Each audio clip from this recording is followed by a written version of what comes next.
tweeted out, let's play manhunt with some guy. Apparently some guy was he pissed on some chick leg in a Dollar Tree store and then he was running out of the store afterwards.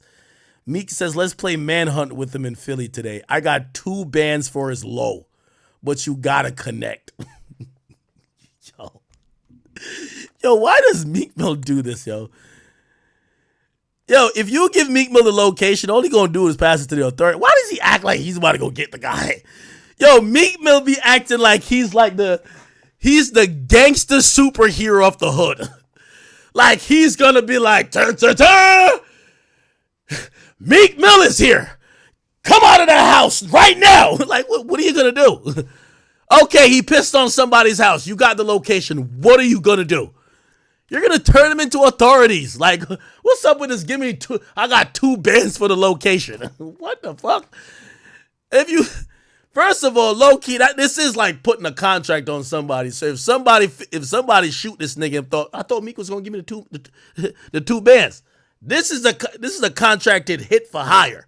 You feel what I'm saying? Somebody screenshot this because if I ever need to use some shit against Meek Mill in court, I like to. Nice screenshot right there. Sorry, chat. You feel me?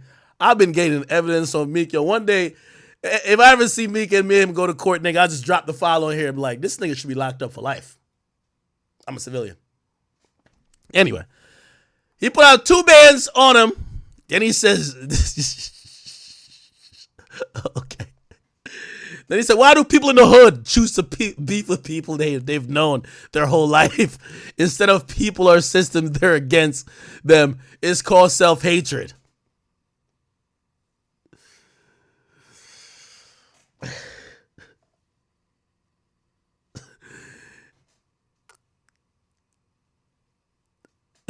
Basically, Meek is saying black on black crime is just self-hatred. The reality is, if you live, the people who you live around, you're going to fuck, you're going to party with, you're going to fight, you're going to kill. Only serial killers be like, yo, nah, today I'm ready to kill. Let me go 5 hours that way to go kill somebody. That's just not how crime works. Yo, Meek is a dumbass nigga, bro. He says, he said, I got this idea being at the white party. Oh my God. No thinking at the white party, bro. Just bunny hop, bro. Like, anytime Meek Mill uses his brain, only bad things occur. I got this idea being at the white party looking at influencers and businessmen making billions from products.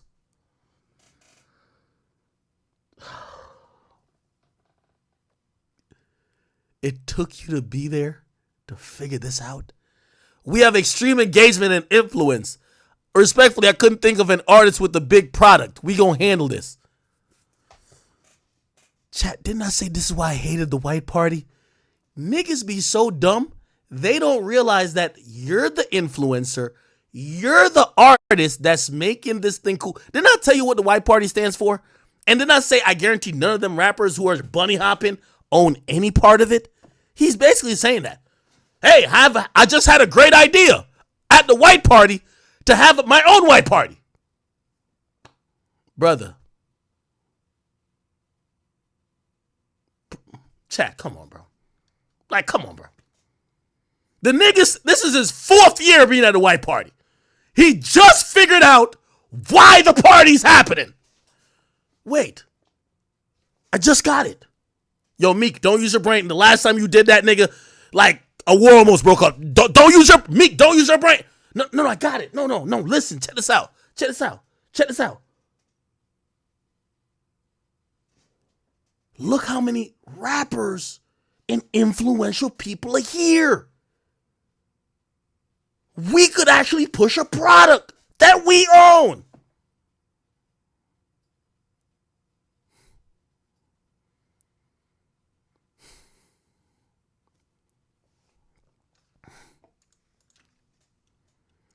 Don't show me. This is why they say the age-old phrase or the age-old saying is that if you ever want to hide information from a Negro, put it in a book. They'll never fucking find it. And I know it sounds ignorant, but if you have been The person that's been to the white party the most, put it like this. It don't take me 20 seconds to realize that they're promoting something here, and it's not just about a party.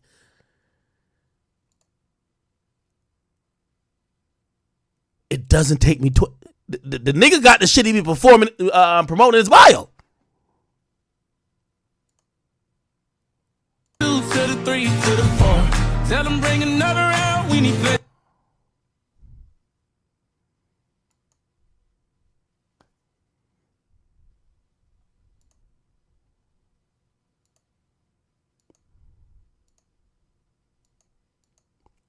Anyway, chat, you can't teach stupid sometimes, bro. You just gotta... You got it, bro. You got it, bro.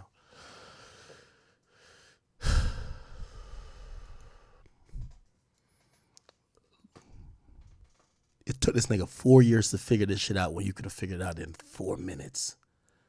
Look at Michael Rubin's Instagram stories. Stephen A. Smith and Tom Brady. Let's leave that right up there for a second.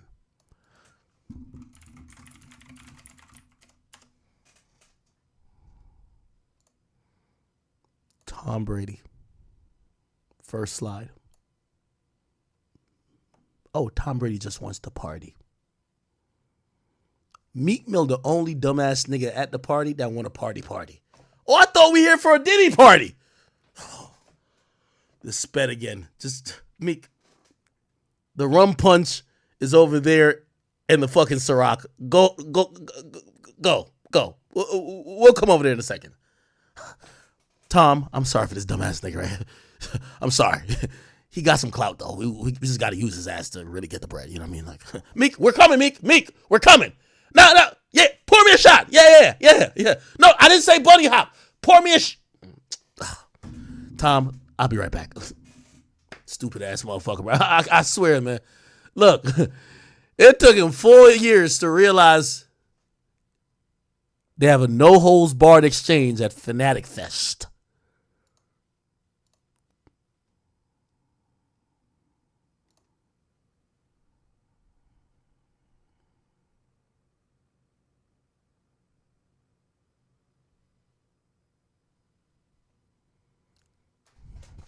Think about this. Fanatics Fest includes Derek Jeter. Let's just go back.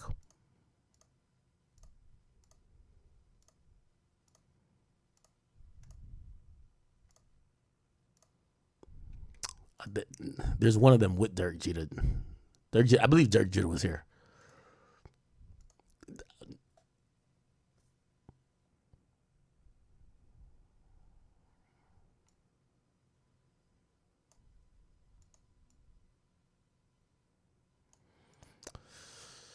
All right, man. I've said this before. I'll say it again. I think Michael Rubin is a genius because he's co-opted culture, hip-hop, and the presence of athletes and their influence to essentially promote his brand that none of those guys own. Fanatics is a company that's his billion-dollar play. It's his billion-dollar play. They're trying to challenge for a market. If you don't know what Fanatics is, we can watch a video on it. And again, you would expect that the stupid rapper who's trying to cuddle with him on a jet would at least understand. Let me see. Look. Is this? Oh, look.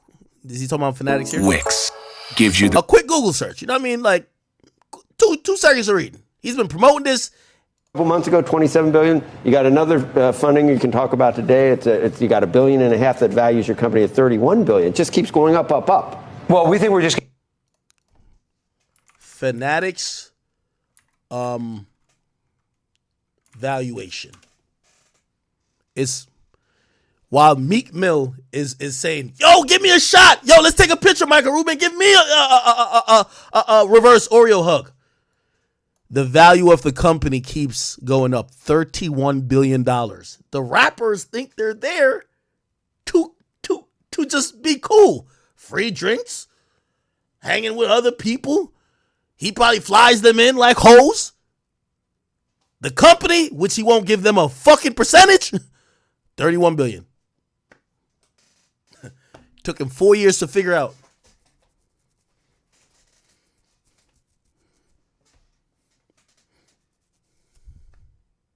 By the way, every time Fanatics gains a large, by the way, the reason why, remember I told you, these are all things, people. This is what I'm trying to say. Y'all be thinking, oh, Ak, you just hating. Michael Rubin bought the suite at Super Bowl for Fanatics and filled it with influencers. Michael Rubin, Super Bowl suite. I think he bought it for $2 million. This is the Michael Rubin suite. He gave only influencers. Look, everybody's taking a picture in front of Fanatics. He's co-opted culture to promote his company. He's giving out little checks. I'm not saying he's mean. He don't pay nobody. But every time it seems cool, everybody's reporting about their party and things that has their influencers. The value of his company keeps going up. Now, I'm not saying he should give, like, you know, you got to take advantage of some of these dumbass niggas sometimes. I ain't gonna lie to you. But it's just hilarious that it took him 4 years to figure it out. You know what I'm saying? Look. Getting started, first and foremost, and we think we have an enormous opportunity in front of us. And, you know, we've been at this for 11 years now, but, I mean, we're truly in the first inning of the game. Bingo. So he left the Sixers and he's focusing on Fanatics.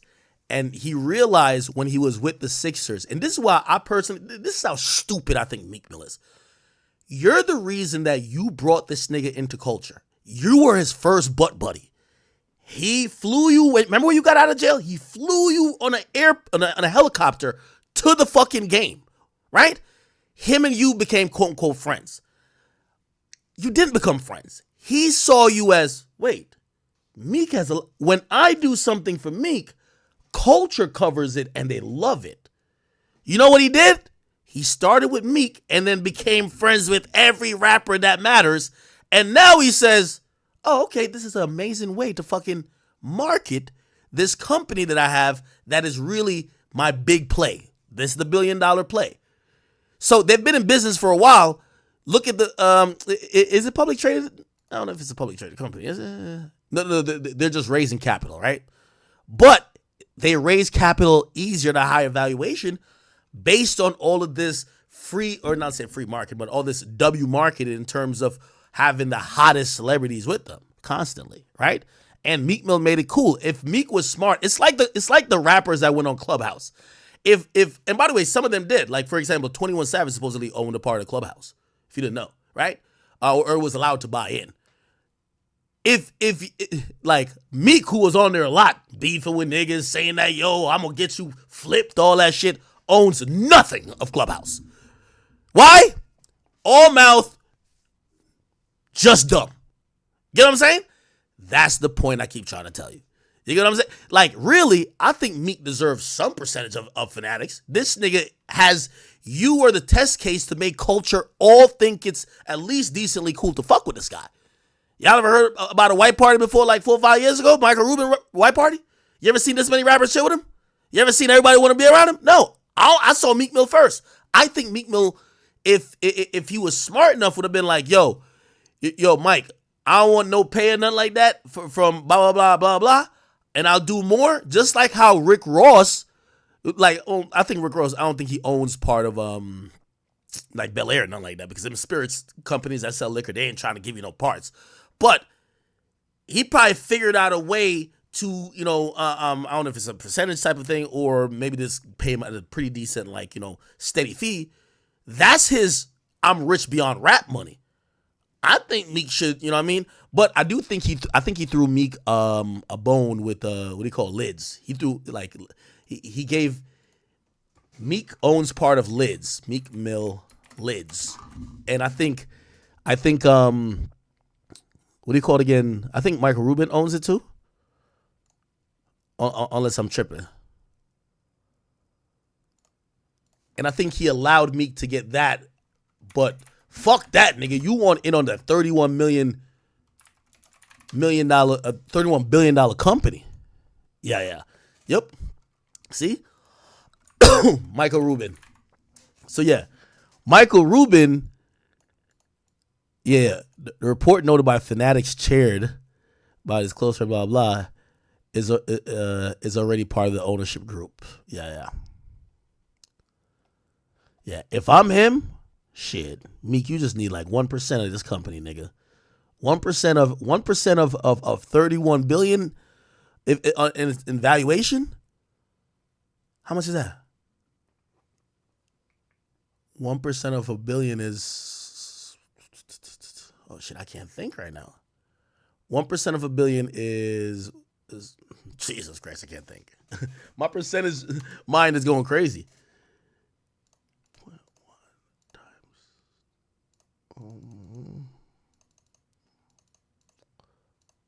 Oh, it's 10 million. So 1% of 1 billion is 10 million. So 1% of it's crazy because I'm a math major too, right?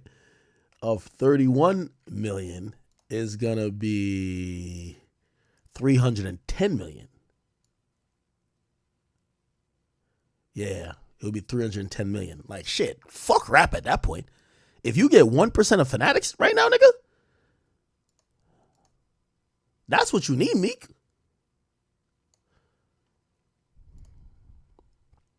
Yeah, it gets everybody to pose in front of this shit. Nigga's smart. I ain't gonna lie to you. Now, I do think he probably give some of these guys an appearance fee or do collabs with them or whatever the case is. That kind of makes it feel good. But he definitely has it in.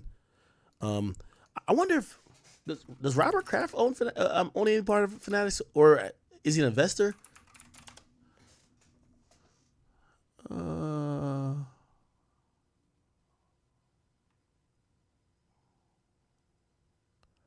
I think they might. Anyway, all right. Let me keep game. So, we've built a nice business in Fanatics Commerce, which is our, kind of leading license business. The collectibles business that we started 2 years ago is doing really well. And we're excited to enter gaming. By the way, with you as our number one customer, I mean, we're going to crush gaming. So you're in the direct transfer from CNBC CNBC the first to inning or the Fanatics. first quarter? Let's say first quarter might be more. We got 9 more of these? We feel like we're in the first inning. Oh, my God.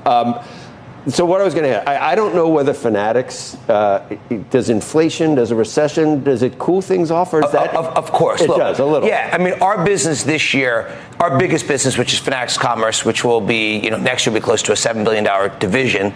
That business is going to grow nearly 20%. But I think we're going 25%, maybe even 30%, had the economy been stronger. I think every business that sells to the consumer is affected by what's going on right now. T-shirts, Mitchell Ness, which we acquired earlier this year. But there's no question that every consumer business is affected by what's going on right now. But I think what's different is that sports has so much. Okay. All right. Anyway.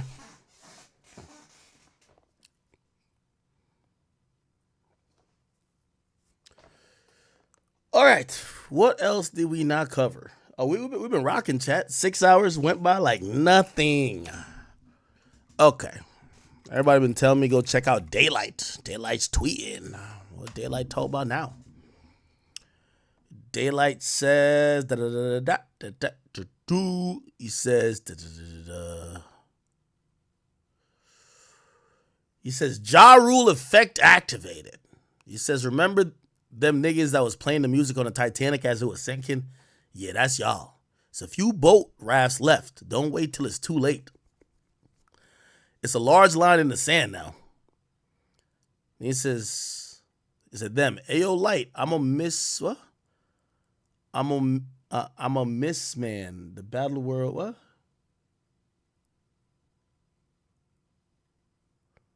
What the fuck is Daylight talking about? Yo, Daylight. Let me answer this. Let me answer this question for you too, and let me just tell you how you're wrong. Right? When you say Ja Rule effect, I guess you're probably like saying, "Oh, Drake is about to get Ja Ruled," right? You're trying to say Drake is in the mode of being Ja Ruled. Let me tell you how you could not be more wrong. Now, for someone to be Ja Rule, you have to get replaced. There's never a void in music, right? So one of the reasons why I think it's helped Drake, why he's been on top for this long, there's been nobody to replace him. There's nobody that wants to drop as frequently, that will do the things that there is going to be an archetype of a rapper that those things need to be done. The guy who hops on all the hot songs, who don't drop every 5 years, the guy who's ever present, the guy, there's always that's needed. He could never get replaced by a nigga who drops once every 5 years, a Kawhi Leonard ass nigga. And I'm talking about not only Kendrick, but I'm talking about J. Cole. They just don't do enough to replace him. If they did, it would have the potential of being that, right? If Kendrick came out and was now going to serve the R&B audience that Drake is usually serving, would serve the feature audience of new rappers coming up with hot songs that are hood songs or maybe whatever songs, and some of the youth, like, give them features. Is he gonna be making his own albums, different waves? Okay, well, this is more for the girls this time. This is more for the rap fans. This is more for the explorative. Like, again, it would take all of that to replace that guy. Now, here's the thing with Ja Rule that a lot of people, I believe, did not really acknowledge. Number one, a lot of the things that Ja Rule did, 50 came and did too. So 50 was like, he was rapping like, yo, you on songs singing like the Cookie Monster. And primarily a lot of the hit songs 50 dropped after, he's singing, I take you to the candy shop. So 50 came and kind of checked off all the boxes that Ja Rule used to do. You forgot that, I mean, obviously she was a Hispanic woman that he was looking for, but when he signed Olivia, he was trying to kind of do the tough rapper R&B singer type of thing, just like how Ja Rule had that going on with people before, but notably J-Lo. So that's one of the things that I think, it's I know the term Ja Rule sounds amazing because you want to feel like you're kind of coining it. The only way I think Drake gets replaced, it would take a versatile nigga that could sing, that could rap good enough, that could make hits, and is savvy enough to know when to hop on different people's hits and how to move in this culture. Unfortunately, all of the guys that we're talking about isn't that. They aren't that. So this is why, respectfully, there's always a super lane for Drake, because Drake is serving 10 audiences. I don't know if Drake has a board where he's like, all right, I haven't given niggas any dancehall in 5 years. I'm back on the dancehall wave. Okay, what haven't I done? I haven't been to the UK in a while. Back on the UK wave. All right, the Atlanta streets are dry. Let's link up with Atlanta. Like, Drake checks so many different boxes, and he fulfills and serves those bases. It's impossible to get him out of here if you don't serve the base, because those fans aren't gonna say we won't fuck with Drake no more, but have no replacement. They need a replacement. And if the replacement isn't who you think is Ja Rule and Drake, how could he get Ja Ruled? Do you get what I'm saying? By the way, I think X could have been that.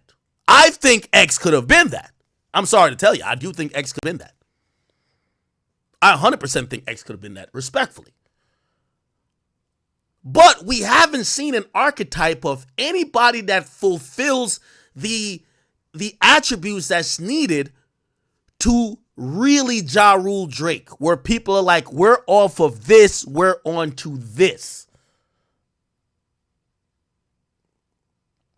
You said add Daylight to Discord? I don't think Daylight want to come argue with me. I'd argue with him. I'll argue with you. Daylight, you listen to me, bro? If you listen, you can hop on. Pause. You can hop on and we can argue. My nigga, I ain't gonna lie to you. Like, it's crazy how people, like, imagine saying you're gonna Ja Rule a guy, which his last album, which, by the way, it's been accepted better over time. 60% of the album is R&B. 60% of the album he's singing. How you gonna Ja Rule the guy who dropped an album that is doing good and people like it, but it's 60% singing and you don't sing? You don't make R&B. How the fuck could you Ja Rule him? How are you going to Ja Rule the guy who has gotten people used to an album or two a year? And matter of fact, some people are even rumbling now. Man, why we ain't getting no Drake new music in a while? When we get 3 songs from you, we feel like we've been fed for 3 years. How are you going to Ja Rule that guy? You got to tell me how you Ja Rule, because you would have to pick up the pace that he does. Or who else is picking up the pace that he does? Then we all know part of the game. Jay did it. Wayne did it. The guy at the top, he always adds, he's the world star. He adds gasoline to other people coming up with other bops from other regions. He does features. From Jay getting on Jeezy Go Crazy to Wayne remixing nigga songs. Is the rapper that's Ja Ruling him gonna do a feature even for one of the niggas that came on stage? Huh?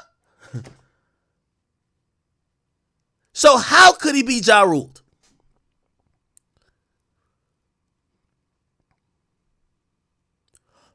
What Ja Ruled meant was a culture shift from people thinking Ja Rule was cool and liking what Ja Rule did and thinking somebody else was realer and did it better. And also that person was seemingly surrounded with a group of people, like obviously 50 with Aftermath and everything else and Eminem. And maybe you might think that, okay, well, part of the Ja Rule effect is, well, Drake does look lonely right now. Like Drake don't look like he got no backing.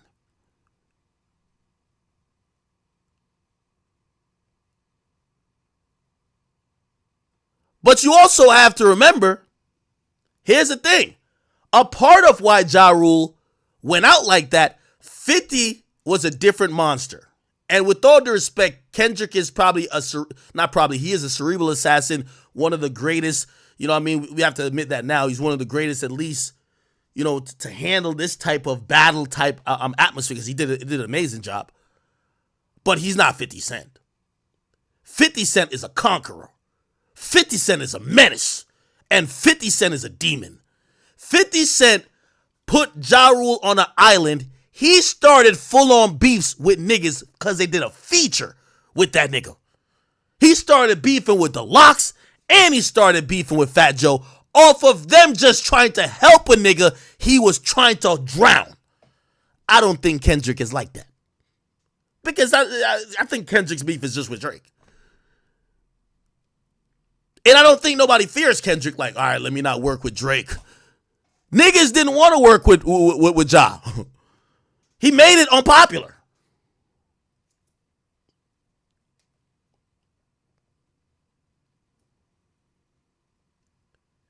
$50 literally made it unpopular where it's like, yo, this guy isn't cool. And if you work with him, I'm fucking you up too.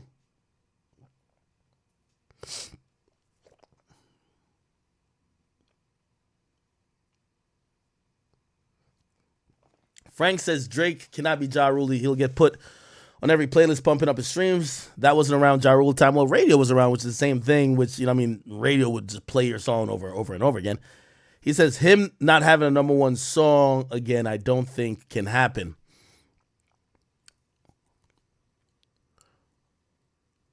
Well, I think the bigger thing is that I think 50 just made Ja Rule uncool, bro. He made the nigga uncool. Like, uncool to listen to. Like, you didn't even want to tell niggas like, yo, bro, I think I'm listening to some Ja Rule. Like, niggas like, what?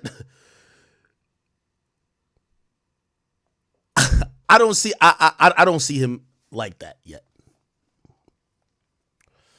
Okay.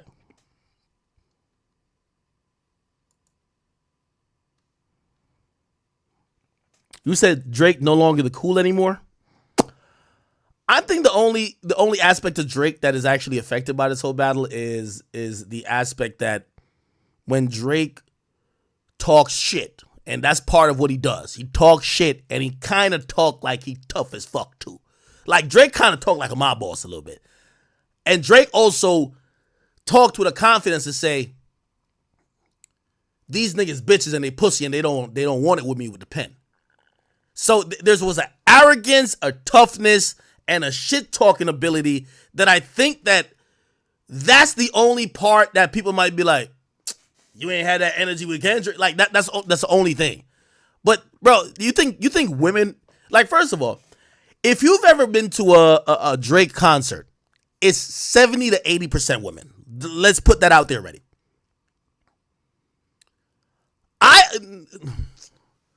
Who was I talking to? Because they were comparing Travis Scott concert to Drake's concert. And I had to explain to them, I said, the difference is when you go to Drake's concert, bro, it's a bunch of women, bro. He has a lot of women there. Like, those songs y'all call pop songs brings out a lot of women. Travis Scott has a lot of white boys there. Travis Scott concert, a lot of white boys. Drake's concert, a shit ton of women. If y'all think there's women who are saying, nah, I'm not finna go listen to Jaden no more. I ain't gonna listen to Marvin, whatever song they like that's R&B because of Kendrick. Nah. The best point to make about Drake is that, all right, we're gonna see how we talk shit after this. Right? Like, let's see, because you know how niggas gonna be like, you said what? It's one of those things. But other than that, nigga got mad. Like, the other 80% of shit that Drake does, like, I ain't gonna lie, I like when Drake do dancehall. You think that a battle is gonna make me be like, nah, I don't want to hear it no more? I like his R&B shit. It don't matter. Now, put it like this. I think a song, and let me give you an example, a song like Mob Ties, Sick of These Niggas, or a song like 5 AM in Toronto, it's like, I could load every gun with bullet that fire backwards, still wouldn't lose a single rapper. Like, we like when Drake popping shit too. I think we don't know how Drake gonna pop shit, but that, or we're waiting for that. And that's what people think might not be as effective as it used to be, but the rest of his arsenal is always gonna be effective.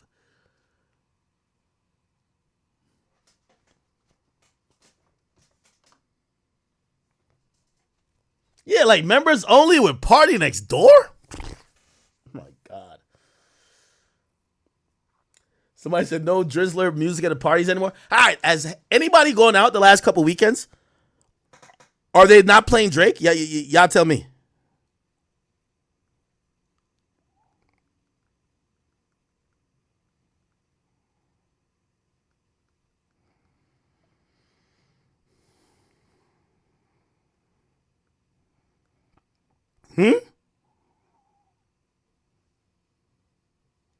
You said Drake is banned in Brooklyn. Stop it.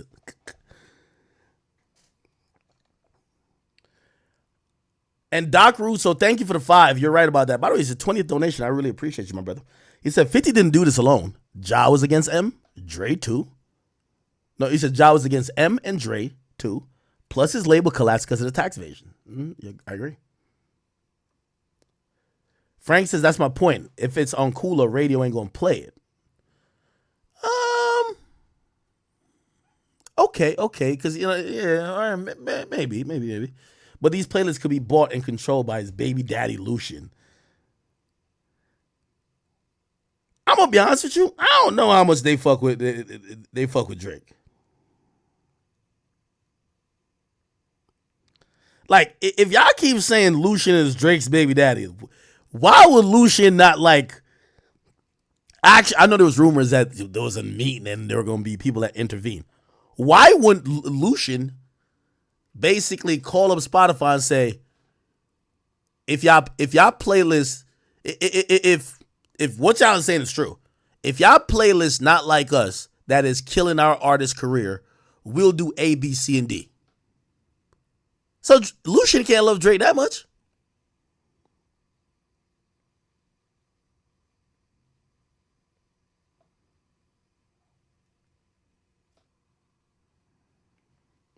Okay. What else? Love Smith says, ask the Fed. I'm not Fed.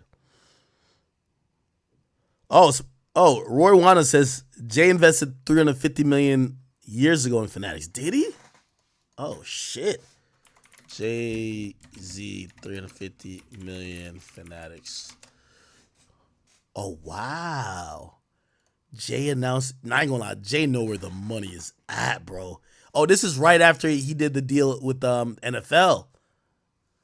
Oh my God, yo, Jay know where the money is at. But you see how they treat Jay-Z versus Meek Mill? That's how they treat a boss versus a worker. No, Michael Rubin ain't walking up to Jay saying, bunny hop for me, nigga. Meek Mill, bunny hop, make me a drink. Like all type of weird shit. You feel what I'm saying? Yeah, now Jay, one thing I'm going to say about Jay, that nigga, I mean, Future said it right. They said Jay-Z going to get the money, he ain't going to tell you how to go get it. Jay going to get the money and then be like, yeah, I got it, nigga. He'd be like, yo, how'd you get it? Like, yo, what door you went in? He'd be like, nigga, find out yourself, bro. I'm going to catch you later, bro. I got to go. Jay always going to get to the fucking bread. Jay always gets to the Skrilla, man. Look, and when he invested, look what it says. Fanatics was